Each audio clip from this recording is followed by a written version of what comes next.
Welcome to the Cabin Podcast. I'm here joined with Michal Kordyka, Hello. or Kordyka, I can't say it. Kordyka. Kordyka, who is a ex-Polish Army specialist, could I say? Is that the correct? We can say like that, yeah. Ex-specialist. One of the specialists of training providers. Training providers. Like that. But you never started off as a training provider. No, I started as a conspirator. Like every single Polish young boy was obliged to go in the army. Right. And do it like 18 months service. So every boy? Everyone was the time after the communism, yeah, when everybody, or unless you have like the special restriction like health issues, or you still study or something like that, yeah. Yeah. If you don't have any restriction, you need to go to the army. Okay. So you started at 17, was it? 18. 18. And you served 2 years for the first time? No, I servicing all total almost four and a half, almost. 4.5 years. Almost. Okay. And is it regiments and stuff? Was there a specific place you were there? Were you sort of on the ground? First of all, they send you to the close selection regiments in your town, you know, so when everybody is going, yeah. There you've got the special officers who will see you, how do you adaptate stress, how you're handling, and later on they're gonna be making a selection of each your regiment, you know. Yeah. So if you're gonna be good as the special forces because your physical condition is good, or you're good with technologically, so they send you to fixing the cars or whatever. So they see which aspects, you know, they make something like 3-month selection. Okay. So you study almost everything, you know, and the main chief officer decide, you know, what to do, how to do, what is your future plan, yeah? Okay. Most of them, they don't care, you know, they're looking on the map, and you step in the office, yeah, that's true, you know, so they don't care about how good you are or whatever, they close their eye. And just go pick, and you go there. So you're gonna be in the tank, and my colleague who's 2 meters long, yeah, they sent him in the tank troop, yeah. Usually the guy's 150, they send there, yeah, he's 2 meters, and the guy obviously don't care, you know. Yeah. So I'm guessing he would have had a lot of headaches. Oh yeah. So everybody was afraid, you know, and yeah. So where were you placed? Be honest with you, I was so close to my home, yeah. Yeah. But I have like one of the officer who is really bullying us. Right. Really bullying us, and this is not like really nice story to talk about it. Yeah, but I was so young, and I'm not really proud of that. But that's fine. But part of that kind of story, my life is going as a training, you know. Yeah. Because first my black belts I achieve when I'm 13. Yeah. Later on I start training different martial arts. I start working in the door, you know. I coming from a very violent place. And the guy is bullying us so much, you know. So bullying in terms of being like I'm the shit. Really. Physical bullying or not really. You need to like cleaning the toilets with your toothbrush. Oh right, yeah. You didn't sleep much, you know. He's got like the count. You need to put in your bed so tight, and the count's supposed to be like jump on your bed. Yeah. If not, you sleep outside. Okay. So the guy was really harsh for us, you know. Yeah. And eventually he's like was those days when I lose my temper. Yeah. And I beat that guy really badly. I beat him, you know. And I go to the army court. Army court is not a really simple court, you know. Yeah. They can even lock you for the 20 years without doing the silly things, you know. So I was really afraid about it, you know. And I meet really nice judge, what they see, you know, all my papers, you know, since in the beginning, you know, the martial arts, you know. Yeah. And obviously she's saving my life, you know. Yeah. Because she said, this is like, if you're really good with it, we're going to be using you. So now we're going to be trained martial arts. If you beat one of the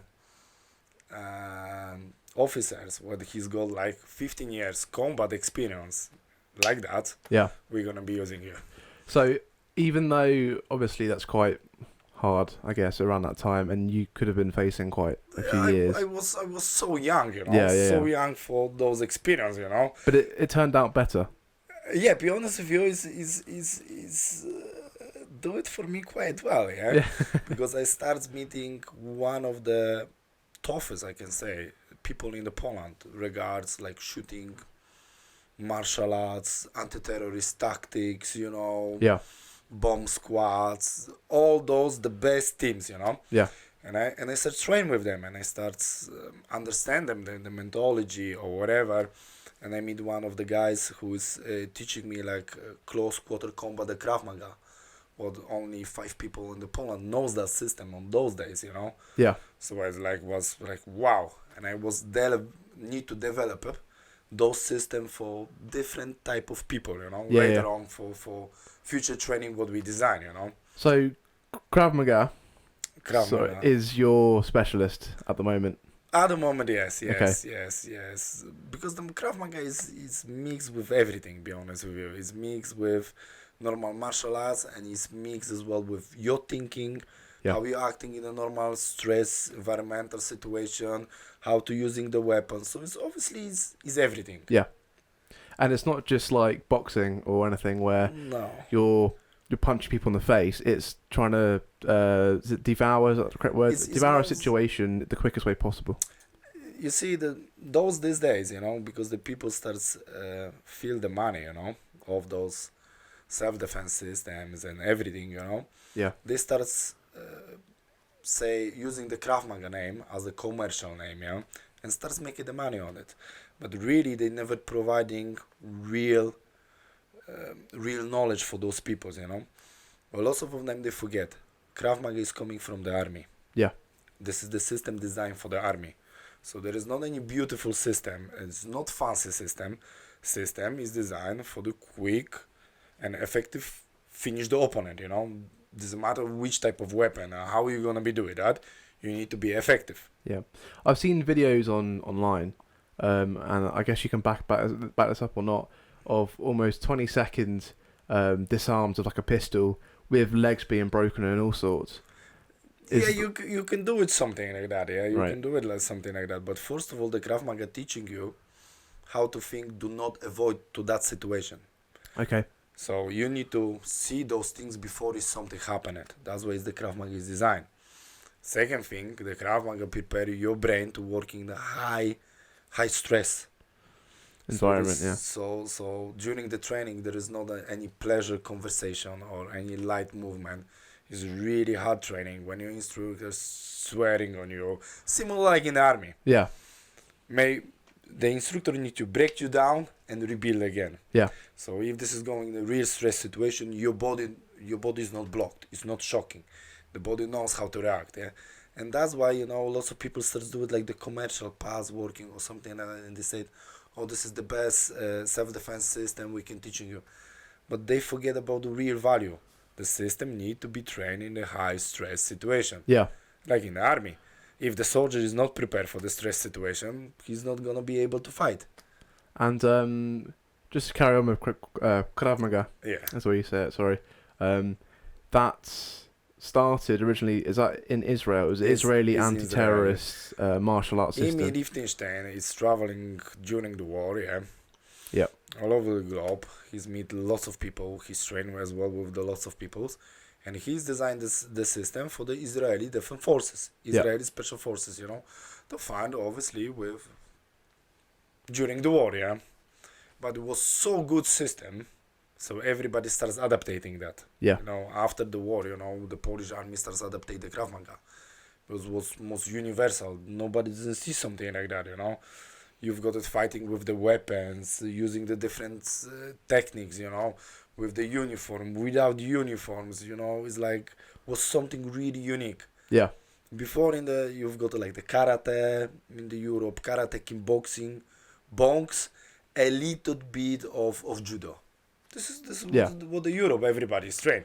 Now something is coming with the weapons, something with the knife fighting. So for everybody it's like wow, massive shock, using different weapons as the pen, how to thinking, how to walk on the street, Yeah.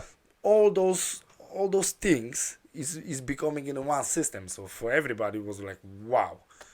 That's why the Krav Maga was split so quick, because it was really good. Do you think Krav Maga Mm-hmm. should everybody learn it? No. Okay, so why would you think only select few people? Because the Krav Maga is like the weapon, you know. Okay. It's a really powerful weapon, you know. And if somebody doesn't know how to handling himself, he can do it like lots of damage for innocent people. Krav Maga is designed more or less to protect somebody, you know, to defend yourself, you know. In the worst case scenario, you need to fight, you know. If you need something's happening, this is the value of the Krav Maga. You need to fight first, yeah. Yeah. But everything is designed to protecting yourself before is something happening. Yeah. Well, I guess that's the key for any sort of that bad situation like that anyway. But I understand. Anyway, going back to you in the army. Yeah. So you've had this court. The judges treated you very well. Very well. Very well. I still remember that lady. Yeah. Oh, yes. And She's then, saving my life. And then where did you go after that? And I go to Warsaw, meet all those chief instructors, you know. And there is like counter-terrorist training, you know. Yeah. So was all the guys specialists in the Poland, and we're supposed to be design the systems like how to fighting against the third war will be coming back to Poland. Okay. So all the guys from the different regiment, they living in the different towns because the Poland is quite big. So our idea was to build up the teams with lots of different unique people and design the team who's gonna be protecting that town. Okay. So Yeah. how they're supposed to be evacuate the people, who is gonna be responsible for the find the weapons, find the food, you know, how the police is gonna be cooperate with them, you know, how to fortificate the towns, you know, how to using the churches to defend the people. The churches is the most strongest buildings, you know. They have a look the doors, you know, the walls. easy to defend yourself, yeah. It's plenty spaces, you know. So those type of things, you know, how to evacuate the people, how the people supposed to be cooperate with those troops, you know. So all those stuff, all those people, they design. You know? And that was for the whole of Poland. Yeah. So that's quite a big operation. Yeah. And how old were you? So that was straight after the court situation. So you. So 19 years old, 20. 19, yeah, 19 when they trained me with hand-to-hand combat in 2003. Yeah. I become, you know, like one of the 5 guys that knows like close quarter combat only for the army, the Krav Maga. Wow. And I start showing those guys how to fighting with knife, with hand to hand, how to disarming the person, how to take the weapon of them, you know, how to think, you know, how to fighting with the bigger opponents. Yeah. That was more or less my responsibility, you know. It's quite a big thing to do at that age, I guess. Yeah, but don't forget, you know, those people, they finish the military regiment. So they are like 5, 7, 8, 4 years, you know, they've got to the background. So they are not like fresh guys when you're teaching somebody from the scratch, you know. Yeah. You need to build up really the team so they know how to fighting together. Yeah. So it's not like one person, it's one on one. You need to build up, you know, and you need to find out, okay, that guy is weak with that is stronger with that one, you know. Yeah. So how the techniques, just in case if they're gonna be cooperate together, how this gonna be work for him, how it's gonna be work for him, you know. Yeah. So all those things, you need to select your people and you need to find out, okay, that one is good, that one is not, that one you want to keep it for that. And all the tactics as well, yeah. And just to specify how qualified you actually are, there's a few certificates on the table here, but you said you have, is it 45? Around 45. 45 certificates. Yeah. Plus regards, you know. Yeah. With all the high risk area works, you know, with lots of people, you know. Like Girbel Baletan, you know, the world superstars MMA fighter. Yeah. He sent me as well the regards. I trained with him. We helping him as well to train the Amsterdam police. He's responsible to training in the Amsterdam police, and he's introducing us there to exchange the experience a little bit, you know. Wow. So seriously qualified is the truth. Yeah, but it's really hard to find the work on Jersey, yeah, with those qualifications. There's no Jersey Army, which is quite sad. Okay, so anyway, so did that work? Did your when you were 19 years old and you did that big plan? Yeah. With the 5 other people, did that work? Did it go through? And yeah. Is that still in place now? Be honest with you, now they start convertible that they're using the idea from British territorial army. Okay. So now they start to do with like the British Territorial Army. So those people they regularly train, you know. For us was a little bit different, you know. We need to think like there is those days where there's no resources, you know. In the Poland there is no physical weapons whatsoever. It's after the war. There is the communism. There is not food on the shelves, you know. The Yeah. people is really struggle, you know. So we are physically limited. So Polish army try to using everything to do with something, but don't forget, lots of people is die, you know, during the first and the second war, you know. Yeah. The communism is coming, you know. The socialism is still holding us, you know, in that place, you know. So we obviously all the time occupied. Yeah. So it was really difficult, you know, for the Polish army, yeah, really difficult. Okay. So that all worked. Yeah, it was And then did working you quite well. stay? How long did you stay doing that for? 2 years, almost 2 years, yeah, two and a half, yeah. I stayed there, yeah. Okay. And then where did you go afterwards? I'll be honest with you, my colleague offered me the job on Jersey, so I go to Jersey. You come to Jersey. Yeah, after that, straight away after that, I come to Jersey, you know. Okay. Yeah. So where does the part with the boat come in? So I know you were, I don't Be know the honest- technical word for it, but be honest with you, it's like I was spending like 6-7 years on Jersey and still traveling, still educating Krav Maga, working on the door in here, you know, and everything starts going with the Queen incidents, you know. When I working in a secure Tangi's nightclub in here. that's on the door. That's isn't on it? the Yeah. door, yeah. One lad beat two Polish officers. And obviously I say, I've got the regards with me in here, yeah, Yeah. from the States of Police, and I'm quite helping them a little bit, you know.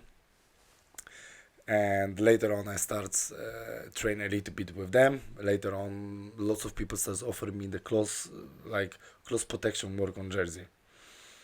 And be honest with you, I protecting the people. I know how to protect the people against the war or something like that. But Yeah. I never do it that, like, really famous way, like in a movie, you know, or something like that. I didn't have any clue on how to do it. Yeah.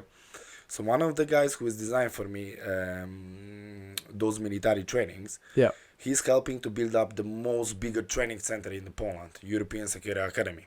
Okay.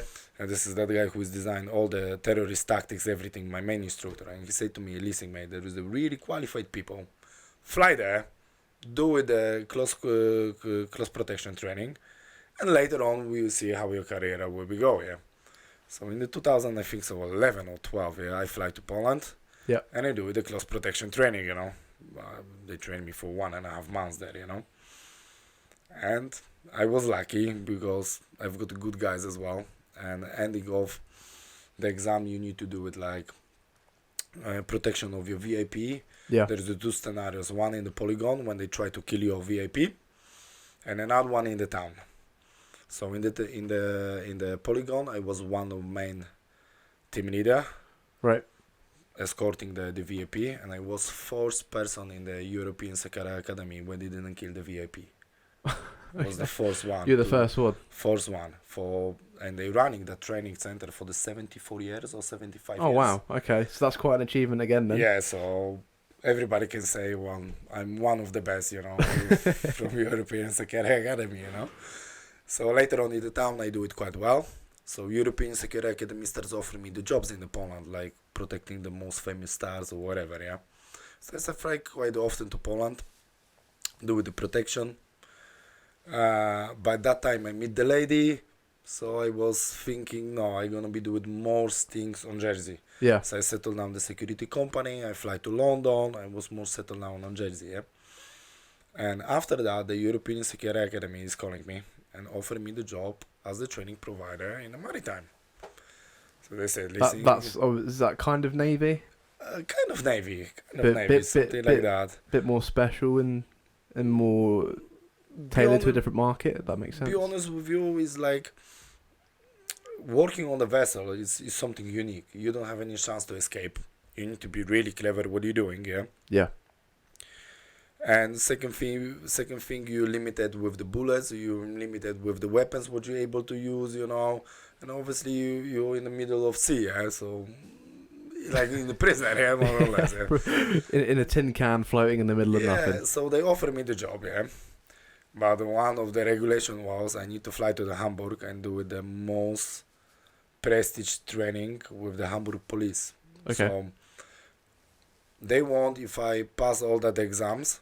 So the police of the Hamburg give it for me the permission for the training, the people to work on the vessels. Because when you work on the vessel, if this is the German flag, the register, you're the same like in the German land. Okay, yeah. So all the qualification need to be the German ones. Yeah. So if I gonna be responsible how to prepare them, how to secure the vessel, I need to have the German qualification. How to using the weapons, pass all the law, everything. Even though you've got all of that already. Everything, yeah. You need to go do it. So they translate for me the German law, They transfer for me the German law. I need to pass the German law. Physical exercise, shooting exercise, psychologically lots of silly questions, Yeah. And they give it for me. They mention it's certifications. So I started, take the young troops, take them on the vessels, secure the vessel, prepare them, show them all the tactics, Be honest with you, it's like before I started doing the tactics, it was a really funny story, yeah. They take me on the vessel, and it's supposed to be one of the guys who's used to be doing the job. Yeah. Cinsus, the guy from the Cyprus. Apparently really good. Right. I don't know what's happening with him, if he takes some medicine or whatever. We passed the choke point called Bubble Mandate, which is all the time the piracy attacks, and the vessel was down. Right. So down meaning it was anchored, or down was mean the engine. Or engine failure. Engine failure, yeah, and we stay, and it's really like open object for them to attack, yeah. So my team leader, what is supposed to be teaching me, he's looking on the water and he said, the water is dirty, the piracy is not gonna be attacking here. So pretty much me and my guys, yeah, because it was 4 of us, Yeah. looking at each other and said, something is wrong with that guy. So the captain using the satellite phone and call my company, And I said he's not happy about that. Yeah, he's feel like really stressed. The team is not prepared, Why he doesn't acting anything? So the team says like pass the phone to Michael, yeah. And the EL from the Israel said to me, Michael, now is the time to break chain of command, and you're gonna be commanding the team. There was right 2 days on the vessel, and I said, listen, that guy's supposed to be teach me to do it, my job, As you see, the guy is not capable. Now he starts running, Yeah. So I was learned by my mistakes, lots of mistakes, but I was lucky. I meet really good captain, really good crew members. They teach me a lot. Yeah. It's not only my military experience, shooting experience or something like that. Lots of even normal people can teach you how to do your job a little bit better. You need to have the eyes open and ears open, for all the suggestions, for everything. They're working like 20 years on the vessels. They know everything, how to reading the radar.